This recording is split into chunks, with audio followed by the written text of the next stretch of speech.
नमस्कार दोस्तों, स्वागत है आपका अपना यूट्यूब चैनल टुडे एग्जाम पर। दोस्तों आज है आपका 21 जनवरी 2023 और आज आपका FCI AG3 का एग्जाम था।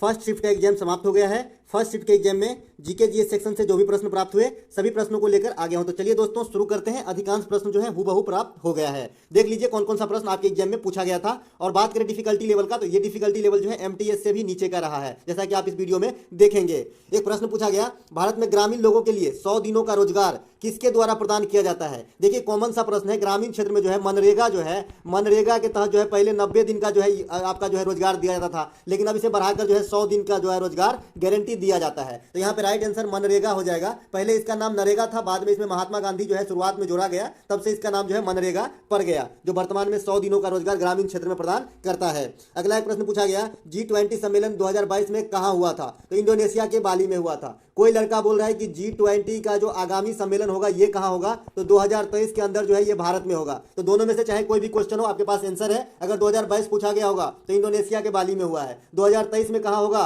तो ये आपका भारत में होगा और अध्यक्षता भारत करेगी। अगर 2021 का पूछ दे कभी तो ये आपका इटली में हुआ है। तो III में जो है G20 का सम्मेलन चल रहा है 21, 22, 23 में। एक प्रश्न आपसे पूछा गया था, किस जानवर में हड्डी नहीं होती। देखिए ऑप्शन तो नहीं है, एक से अधिक जानवर है जिसमें हड्डी नहीं होती, लेकिन एक शार्क मछली में भी हड्डी नहीं मानी जाती है। तो ध्यान रखिए, हो सकता है कि ये आपके ऑप्शन में हो। ठीक है।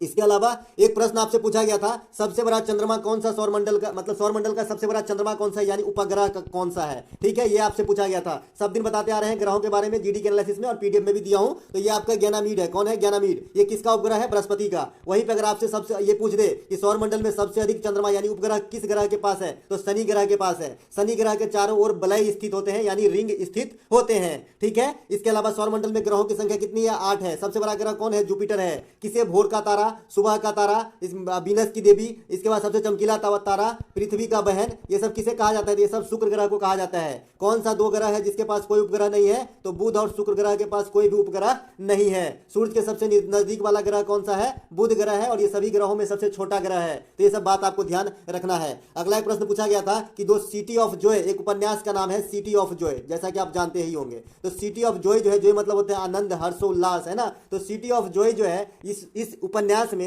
किस शहर को जो है सिटी ऑफ जॉय का जो है उपनाम दिया गया था। इस प्रकार का आपको प्रश्न पूछा गया। जैसे होता है ना कि मुंशी प्रेमचंद के किस में जो है होरा जो है एक मुख्य पात्र है, तो गोदान में है। उसी प्रकार से जो सिटी ऑफ जॉय पुस्तक है, उपन्यास है, उसमें किस शहर को जो है उपनाम दिया गया था, सिटी ऑफ जॉय। तो ये जो है देखिए हावड़ा भी हो सकता है, कोलकाता भी हो सकता है, ये दोनों का जिक्र इस पुस्तक में है। तो देखिएगा ऑप्शन क्या था, अगर कोलकाता था तो भी सही, हावड़ा था तो भी सही, दोनों में से कोई एक ही दिया होगा। एक प्रश्न आपसे पूछा गया था कि वास्को डी गामा पहली बार भारत किस जगह पर आया था। देखिए वास्को डी गामा के भारत के खोजकर्ता माने जाते हैं, और ये सबसे पहले जो आपका है कोझीकट पहुंचा था 1448 में, जिसे प्राचीन काल में कालीकट कहा जाता था, लेकिन वर्तमान में इसे जो है कोझीकट कहा जाता है। ठीक है। इसके बाद Vasco D gamma second time भी भारत आया 1502 ईस्वी में। तो दोनों बात याद रखेंगे, वास्को डी गामा का सेकंड टाइम वाला ज्यादा पूछता है आपके एग्जाम में। एक प्रश्न पूछा गया था, भारत में पहली बार ट्रेन किन 2 स्टेशनों के बीच चली थी। अब ये कोई क्वेश्चन है क्या, ये कोई क्वेश्चन हो ही नहीं सकता है ना, ये इतना, इससे तो बड़ा लेवल आपका MTS के अंदर होता है। तो भारत में पहली बार ट्रेन किन 2 स्टेशनों के बीच चला था, मुंबई से थाना के बीच 34 किलोमीटर की दूरी तय किया था।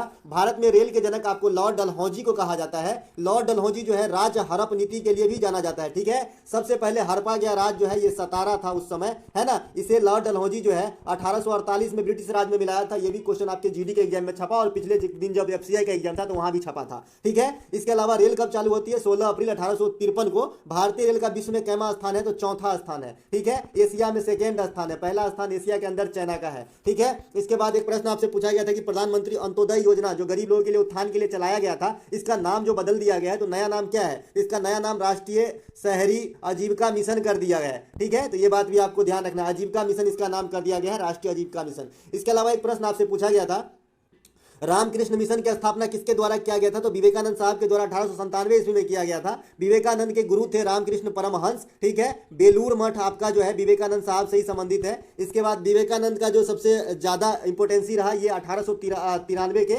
शिकागो के भाषण से रहा। ठीक है। इसके अलावा विवेकानंद साहब को जो मूल नाम है ये भी आपसे एग्जाम में पूछा जाता है, तो नरेंद्र नाथ दत्त जो है विवेकानंद जी का मूल नाम है। तो ये बात सब आपको ध्यान रखना है। इसके अलावा एक प्रश्न यहाँ पे आपसे पूछा गया था कि जो रिलायंस जियो है, जो जियो का सिम हम लोग यूज करते हैं, रिलायंस वाले का, मुकेश अंबानी का, किसके साथ हाल ही में पार्टनरशिप किया है, इस प्रकार से किसके साथ मिले हैं, है ना। तो ये जो पार्टनरशिप किया है ये मैन सिटी के साथ किया है। मैन सिटी बेसिकली एक फुटबॉल क्लब है जो आपका मैनचेस्टर से ताल्लुक रखता है, ठीक है। तो इस कंपनी, एक कंपनी ही हो गया ना, तो इनके साथ जो है ये इन्होंने जो है पार्टनरशिप किया है। तो ऑप्शन में मैन सिटी फुटबॉल क्लब हो सकता है। एक प्रश्न आपसे पूछा गया था कि सबसे कम शिशु मृत्यु दर वाला राज्य कौन सा है। मैं जब भी एनालिसिस कराता हूं और जब भी अकॉर्डिंग टू 2011 की जनगणना से कोई भी सवाल आता है तो मैं इतनी बात जरूर कह देता हूं कि केरल जो है सबसे अधिक साक्षरता, सबसे अधिक लिंगानुपात, सबसे कम शिशु मृत्यु दर, है ना। इसके बाद अगर महिला में साक्षरता पूछे तो, पुरुष में साक्षरता अलग अलग पूछे तो भी केरल। सबसे कम साक्षरता बिहार, सेकेंड सबसे कम साक्षरता राजस्थान, सबसे कम लिंगानुपात हरियाणा, सबसे अधिक जनसंख्या यूपी, सबसे कम जनसंख्या सिक्किम, सबसे अधिक जनसंख्या घनत्व बिहार, सबसे कम जनसंख्या घनत्व अरुणाचल प्रदेश। ये सभी बात को ध्यान रखना है। सबसे अधिक शहरी जनसंख्या महाराष्ट्र।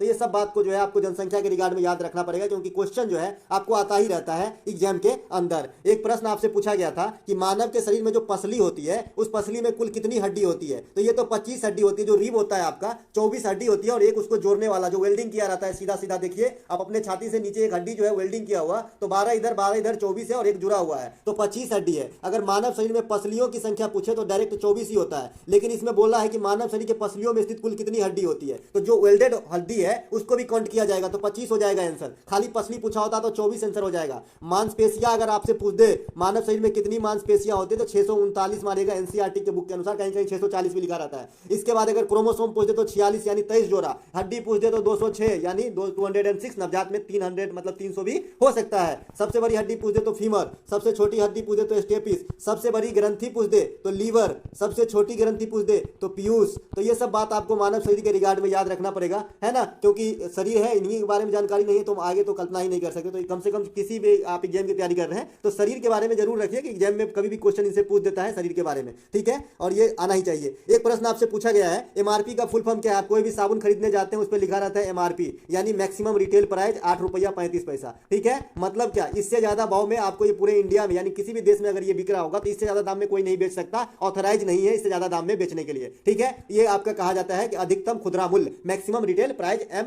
एमआरपी, माफ कीजिएगा। इसके अलावा एक प्रश्न आपसे पूछा गया रॉलेट एक्ट किस वर्ष हुआ था। रॉलेट एक्ट, देखिए रॉलेट एक्ट जो पारित किया गया था ये 1919 में किया गया था। रॉलेट एक्ट को बिना अपील बिना दलील का कानून कहा गया था। इस एक्ट के तहत किसी भी संदेहास्पद व्यक्ति को जो है सीधे पकड़ के जेल में कैद कर देना, संदेह के घेरे के तौर पे ही, चाहे कोई सबूत हो या न हो। इसी चीज का जो है इंडियन जो नेता थे जाने माने उस समय का, सैफुद्दीन किचलू वगैरह, और इनको गिरफ्तारी भी हो गई थी इनके विरोध में। तो इसी के तहत जो है जालियांवाला जो बाग है आपका अमृतसर में है, इसमें एक ही गेट है इंटर करने का, इसमें शांतिपूर्ण ढंग से बैठक कर रहे थे। तभी ये खबर ओ डायर को मिला और इन्होंने गोली चलाने का आदेश दे दिया, और यहाँ पे बहुत बड़ा नरसंहार हो गया, जो आज भी इंडिया के लिए काला दिन माना जाता है। वो दिन 13 अप्रैल 1919 का वो दिन था, है ना, जब जालियांवाला बाग हत्याकांड होता है। अगर आपसे कोई पूछे कि उस समय अंग्रेज गवर्नर कौन थे तो चेम्सफोर्ड थे, ठीक है। और मॉन्टेग्यू कौन था, आप सुने होंगे मॉन्टेग्यू चेम्सफोर्ड योजना 1919 में आया था ना, और ये भी 1919 में हुआ। तो चेम्सफोर्ड तो हो गया गवर्नर, मॉन्टेग्यू हो गया उस समय का सचिव, एक सचिव का पोस्ट हुआ करता था उस समय, ठीक है। इसके अलावा जालियांवाला बाग कहाँ है पूछा जाता है तो ये अमृतसर में है। जालियांवाला बाग हत्याकांड के मुख्य आरोपी कौन है, जनरल ओ डायर है। इसी जनरल ओ डायर को बाद में जो है